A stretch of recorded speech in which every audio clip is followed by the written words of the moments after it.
Uma novidade dessa nova instrução normativa que vigora a partir de agosto de 2021, tá, gente? É que a partir de então, todas as empresas que não possuírem fatos geradores, aqueles que eu falei lá dos incisos 1 a 7, a serem informados, sejam do primeiro, segundo ou terceiro grupo do E-Social e ainda qualquer regime de tributação estão dispensadas de apresentar a FD-REINF, ou seja, não haverá mais a necessidade de informar a situação sem movimento para a FD-REINF.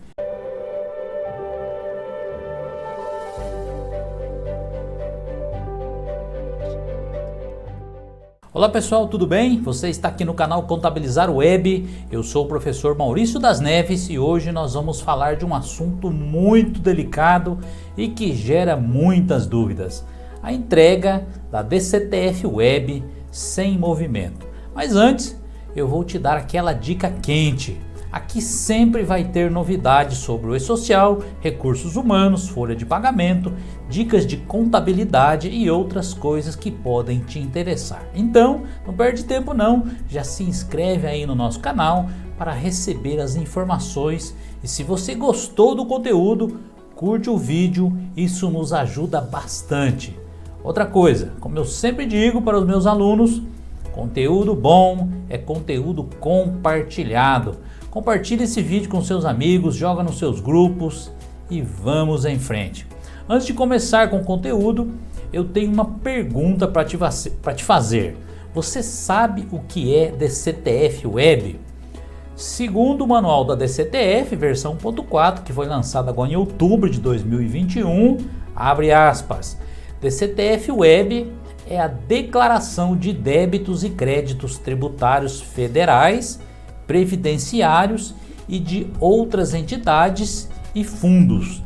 Trata-se de obrigação tributária acessória por meio da qual o contribuinte confessa débitos de contribuições previdenciárias e de contribuições destinadas a terceiros. É também o nome dado ao sistema utilizado para editar a declaração, transmiti-la e gerar o documento de arrecadação.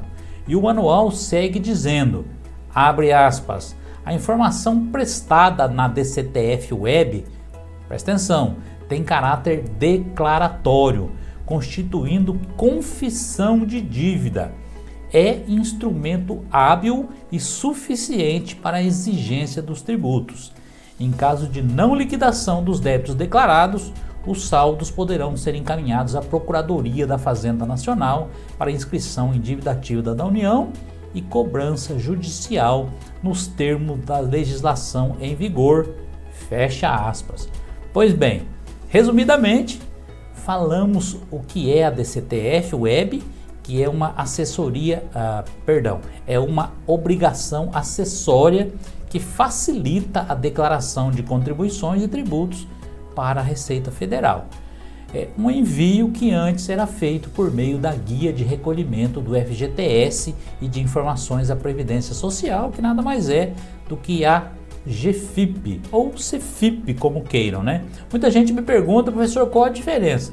GFIP, gente, é a guia. GFIP, Guia de Fundo de Garantia de Tempo de Serviço e outras informações.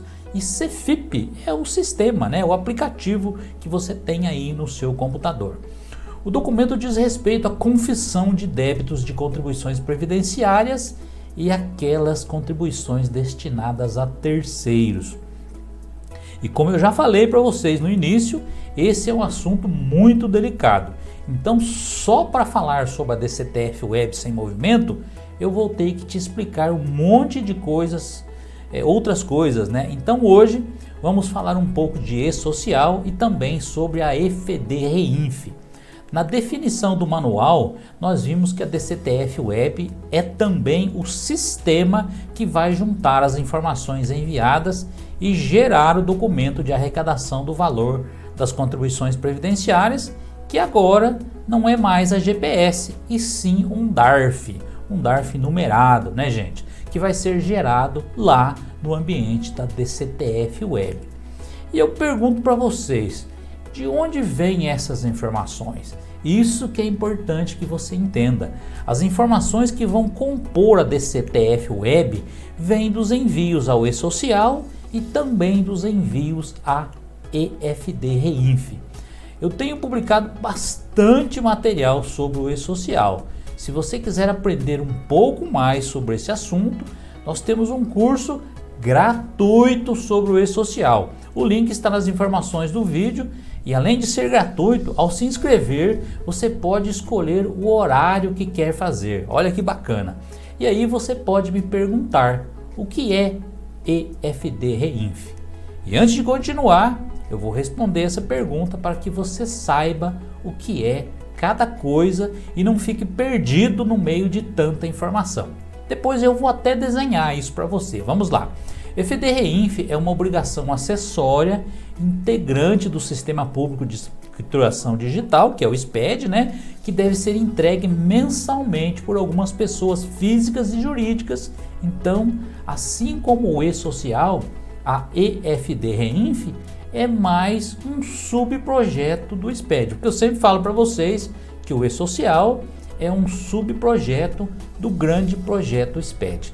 E o objetivo do EFD Reinf é centralizar as informações que antes estavam dispersas na entrega de diversas obrigações acessórias, como por exemplo a GFIP ou a CFIP, como queiram.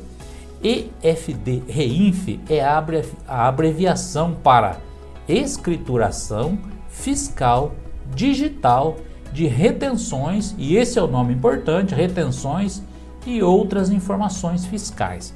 Atualmente, porque isso pode mudar, né? A EFD Reinf é regulada pela Instrução Normativa número 2043 de 12 de agosto de 2021 e no artigo 3º estão elencadas as situações onde as empresas, incluindo isentas e imunes e mesmo pessoas físicas, ficam obrigadas a apresentar essa declaração.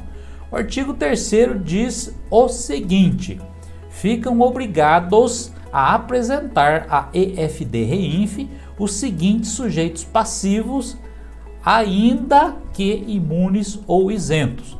2 pontos. Vai falar sobre, são 7 incisos e eu acho que é no primeiro onde vão se enquadrar a maioria dos obrigados, porque as demais são situações muito específicas. Cada inciso, como eu disse lá no comecinho, acabei cortando, vai falar sobre uma situação. E eu vou explicar cada uma delas. Como eu disse, o primeiro é onde eu acho que vão se enquadrar a maioria das empresas que vão estar obrigadas. Na verdade, nem todas estão obrigadas. Vamos lá, o inciso primeiro diz o seguinte, que são obrigados as empresas que prestam e contratam serviços realizados mediante cessão de mão de obra nos termos do artigo 31 da Lei 8.212. E agora eu vou mostrar para vocês um slide e vamos ver o que diz o artigo 31, seus parágrafos e seus incisos. Lembrando, pessoal, que a Lei 8.212 é a lei do custeio previdenciário. Nós temos a 8.213, que é dos benefícios, e a 8.212, que fala sobre o custeio. Estou mostrando o slide para você sobre a Lei 8.212, como eu citei o artigo 31, que está lá no inciso 1º dos obrigados, vou ler para você explicar resumidamente cada um. Então vamos dar uma olhada no artigo 31. A empresa contratante de serviços executados mediante cessão de mão de obra, inclusive em regime de trabalho temporário, deverá reter 11% do valor bruto da nota fiscal ou fatura de prestação de serviços e recolher em nome da empresa cedente da mão de obra a importância retida até o dia 20 do mês subsequente ao da emissão da respectiva nota fiscal ou fatura, ou até o dia útil imediatamente anterior, se não houver expediente bancário naquele dia. Então aqui o artigo 31 diz que nós devemos recolher. Na verdade, isso agora vai ser informado através da EFD Reinf para o ambiente do EFD Reinf, né? e do FD-Reinf ele informa para o E-Social esses 11% que deve ser recolhido. Mas continua, tá?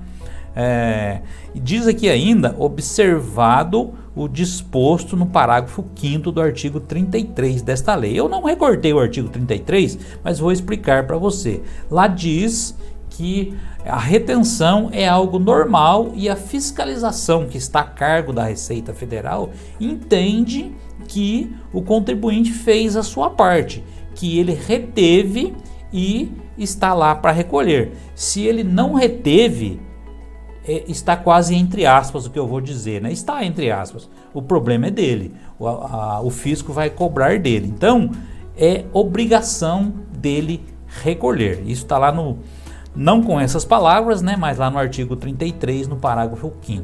Mas prosseguindo aqui em relação ao artigo 31, o parágrafo 1º diz o seguinte: o valor retido de que trata o caput deste artigo, que deverá ser destacado na nota fiscal ou fatura de prestação de serviços, poderá ser compensado por qualquer estabelecimento da empresa cedente de mão de obra por ocasião do recolhimento das contribuições destinadas à Seguridade Social devidas sobre a folha de pagamento de seus empregados. O que é isso?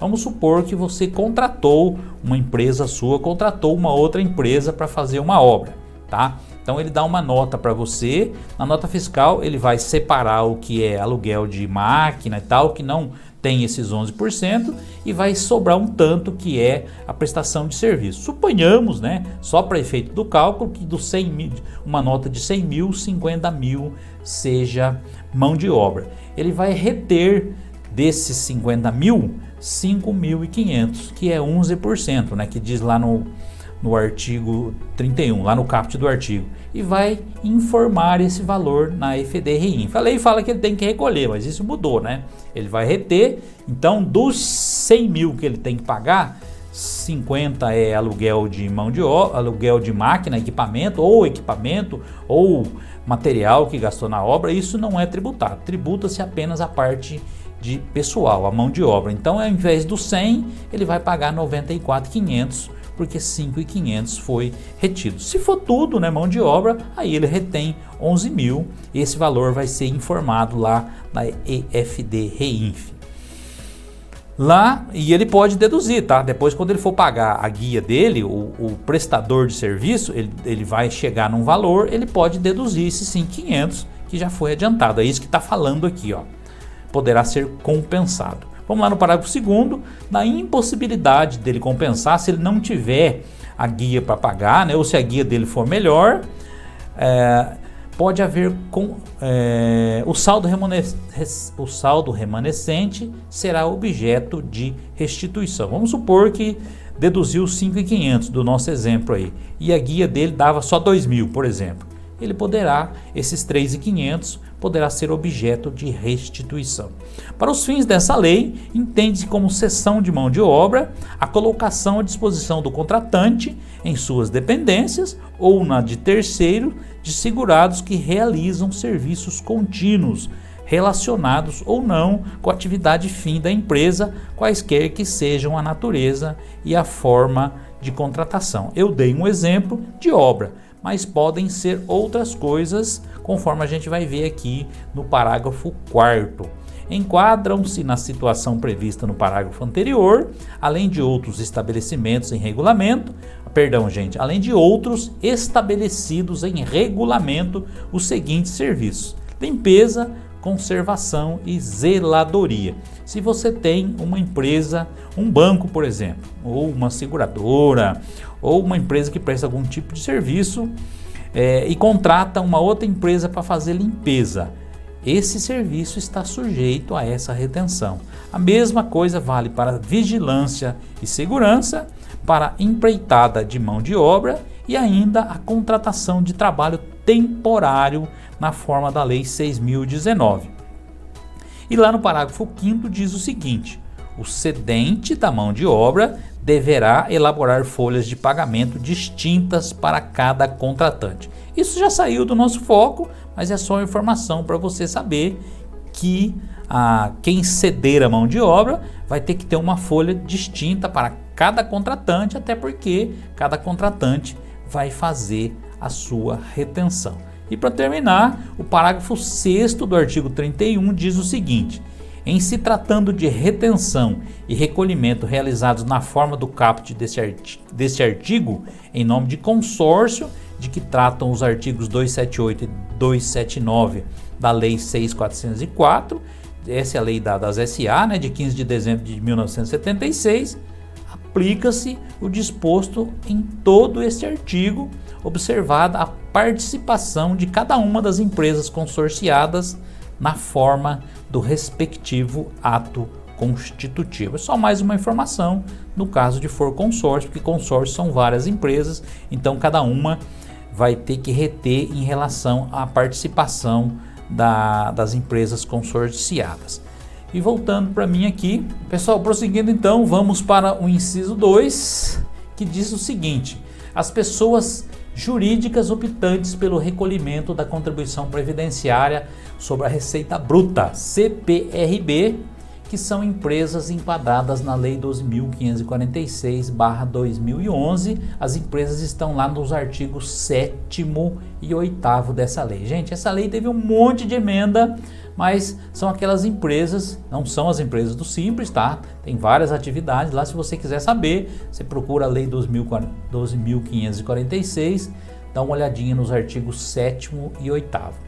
O inciso 3º fala o produtor rural, pessoa jurídica, e a agroindústria, quando sujeitos à contribuição previdenciária substitutiva sobre a receita bruta proveniente da comercialização da produção rural.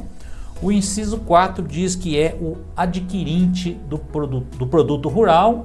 O inciso 6º diz que são as associações desportivas que mantenham equipes de futebol profissional e que tenham recebido valores a título de patrocínio, de licenciamento de uso de marcas e símbolos de publicidade, de propaganda ou de transmissão de espetáculos desportivos. O inciso 6º diz que a empresa ou entidade patrocinada que tenha destinado recursos à associação desportiva, a que se refere o inciso anterior, que é o 5º. E para terminar, as entidades promotoras de espetáculos desportivos realizadas em território nacional e em qualquer modalidade desportiva, das quais participe ao menos uma associação desportiva que mantém equipe de futebol profissional. Então, se vocês notaram, todas essas situações que nós falamos, os 7 incisos do artigo 3º da Instrução Normativa 2043, todas essas circunstâncias têm a ver com a retenção da contribuição previdenciária ou a geração de contribuição previdenciária sobre algum evento. Então, a FDREINF deve ser transmitida ao SPED mensalmente até o dia 15 do mês subsequente ao mês que se refere à escrituração. Uma novidade dessa nova instrução normativa, que vigora a partir de agosto de 2021, tá, gente? É que a partir de então, todas as empresas que não possuírem fatos geradores, aqueles que eu falei lá dos incisos 1 a 7, a serem informados, sejam do primeiro, segundo ou terceiro grupo do E-Social e ainda qualquer regime de tributação, estão dispensadas de apresentar a FDREINF, ou seja, não haverá mais a necessidade de informar a situação sem movimento para a FDREINF. Gente, o grupo da FDREINF é o mesmo do grupo do E-Social. Por isso que eu falei os grupos 1, 2, 3 e até mesmo 4 que ainda não entrou em vigor, estão dispensadas, tá? Se não houver fato gerador. Agora que você já sabe o que é FDREINF, voltamos a falar sobre a DCTF Web, que é o nosso assunto principal. E agora então eu vou mostrar um outro slide para você no formato de um fluxograma, e para que você tenha isso muito claro na sua cabeça, para que você enxergue esse processo com muita clareza, eu peguei esse fluxograma que está no manual da DCTF Web e eu ainda dei uma melhorada nele para ajudar a você entender realmente como funciona esse fluxo. Então agora você está vendo aí a tela do meu computador com esse documento que eu vou explicar em detalhes para você. Note que nós temos informações que vão vir de duas origens. À sua direita,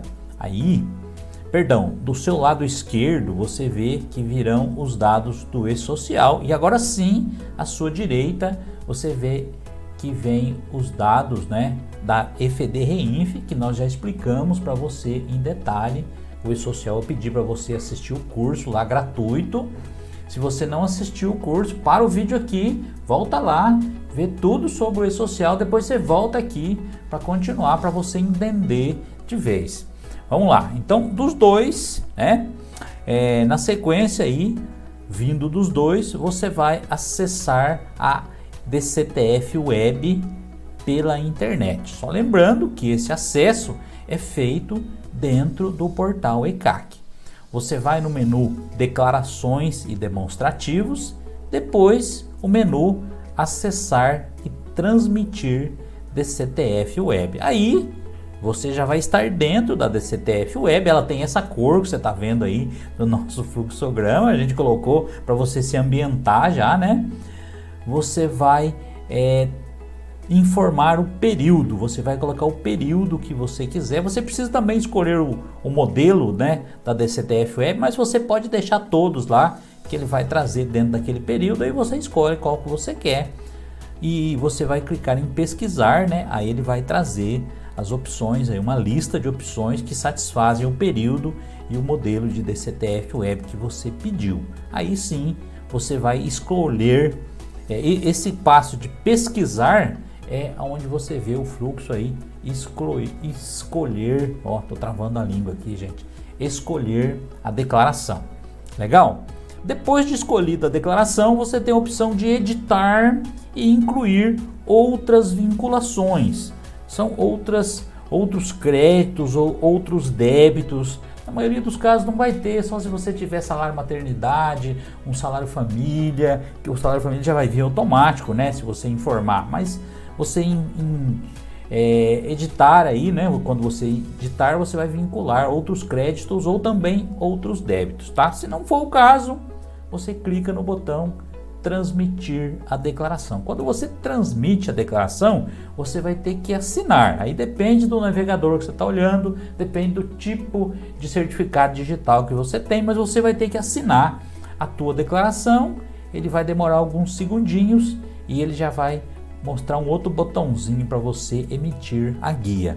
E aí você vai emitir a sua guia, claro, se não for uma declaração sem movimento, que é a qual nós estamos falando aqui. Se for uma declaração sem movimento, não vem nenhum valor do e-social, ou seu e-social é negativo e não vem nenhum valor da EFD-REINF, aí sim se aplica a declaração que nós estamos falando nessa aula, que é a DCTF sem movimento. Se for o contrário, vai aparecer o botão aí para você emitir a sua guia, e assim terminamos aí o fluxo para o envio da DCTF Web e vamos continuar com o nosso assunto. E é importante que você entenda que em relação aos valores para compor a guia de recolhimento da contribuição previdenciária da empresa ou instituição, que agora não é mais a GPS, esses valores virão daquilo que a gente enviou para o e-social e também dos valores apurados no envio da EFD-REINF. Se houver, né? Porque eu falei para você, se não houver fato gerador, você não precisa enviar. Só abrindo um parênteses aqui, se a empresa tiver obras em andamento, os valores informados no SERO, que é o Serviço Eletrônico para Aferição de Obras, também vai vir para a DCTF Web, mas essa é uma situação muito diferente, né, gente? A empresa tem que ter obra. Então, você já deve ter percebido que a origem principal dos valores para a DCTF Web vai ser os envios ao e-social, porque a maioria das empresas vão estar dispensadas da EFD-REINF. E eu vou te mostrar um slide e você vai ver no visual o que compõe a DCTF Web. Vamos lá. Então você está vendo aí um quadradinho à direita, onde nós temos o e-social mais o EFD-REINF é igual a DCTF Web. Voltando para mim aqui, no mês de novembro de 2021, relativo à competência outubro de 2021, teve início a obrigatoriedade de envio da DCTF Web para parte das empresas do grupo 2 e todas as empresas integrantes do grupo 3 do E-Social, que certamente é o maior grupo. A empresa que tem informações para enviar ao E-Social vai gerar uma DCTF com movimento normalmente. Mas a dúvida da maioria das pessoas é quanto ao envio da DCTF Web sem movimento, que é o que nós vamos explicar agora. E como eu te mostrei, a DCTF Web é composta pelos valores da FD-REINF mais os valores do E-Social dentro do mês de referência. Se qualquer um dos dois tiver movimento, a DCTF é com movimento. Vejam que eu estou batendo nessa tecla, gente. DCTF Web é igual E-Social mais EFD-REINF. E só vai haver uma DCTF Web sem movimento quando EFD-REINF e E-Social forem sem movimento. Eu vou te mostrar um outro slide onde você vai ver em qual circunstância vai gerar uma DCTF Web sem movimento. Vamos lá, então você está vendo na tela aí, são 4 situações. E-Social com movimento mais FD-REINF com movimento, óbvio, vai dar uma DCTF Web com movimento. Um E-Social com movimento mais uma EFD-REINF sem movimento, ainda vai dar uma DCTF Web com movimento. E um E-Social sem movimento mais uma EFD-REINF com movimento, ainda vai dar uma DCTF Web com movimento. A única circunstância que nos vai dar uma DCTF Web sem movimento é quando nós tivermos um E-Social sem movimento e um EFD-REINF sem movimento, como você vê aí na tela. Voltando para mim aqui, mas fica a dúvida. É preciso apresentar a DCTF Web mesmo sem movimento? Se não apresentar, posso ter alguma penalidade? Esse assunto, essa pergunta, se é preciso ou não apresentar, é tratado pela Instrução Normativa 2005, de 29 de janeiro de 2021, e lá no artigo 10, parágrafo 2º, diz que, havendo interrupção temporária de fatos geradores, o contribuinte deverá apresentar a DCTF Web na condição sem movimento no primeiro mês em que o fato gerador se verificar. Aliás, em que o fato se verificar, gente. Fato gerador não, né? Quando você não tiver fato gerador. E assim ficará dispensada dos meses posteriores até a ocorrência de novos fatos geradores. Ficou complicado de entender? Vamos lá, já que eu explico melhor. Diz ainda o parágrafo 2º do artigo 10, que persistindo a condição de inexistência de fatos geradores, o contribuinte deverá enviar a DCTF Web sem movimento no mês de janeiro de cada ano, enquanto persistir essa situação. Então vou explicar melhor. Eu vou explicar melhor ainda, tá, gente? Existem algumas exceções que estão lá no artigo 3º, mas essa é a regra geral. Ficou um mês sem fato gerador, manda a DCTF Web sem movimento e você vai ficar dispensado de enviar até que haja um fato gerador. Mas aí se virou o ano, continuou sem fato gerador, aí você manda o de janeiro sem movimento e só vai precisar enviar novamente se houver fato gerador. Se não, você manda só em janeiro do outro ano. Lembrando, isso é importante, que fato gerador, conforme eu insisti com você, falei e desenhei, são as informações do E-Social, remuneração de funcionários, autônomos ou dos sócios, ou informações da FD-REINF, que são aquelas situações que estão lá nos 7 incisos da Instrução Normativa 2043. A Instrução Normativa estabelece sim multas para quem deixar de apresentar a DCTF Web nos prazos estabelecidos, e os valores estão lá no artigo 14 e elas são parecidas com a DCTF normal. Eu espero ter ajudado você a esclarecer essa situação. Se você gostou, curte e compartilhe o vídeo. Ficou alguma dúvida? Põe aí nos comentários que eu vou ter o prazer de te responder. Fica de olho no canal Contabilizar Web. Toda semana tem novidade e informação de qualidade para você. Forte abraço, fica com Deus.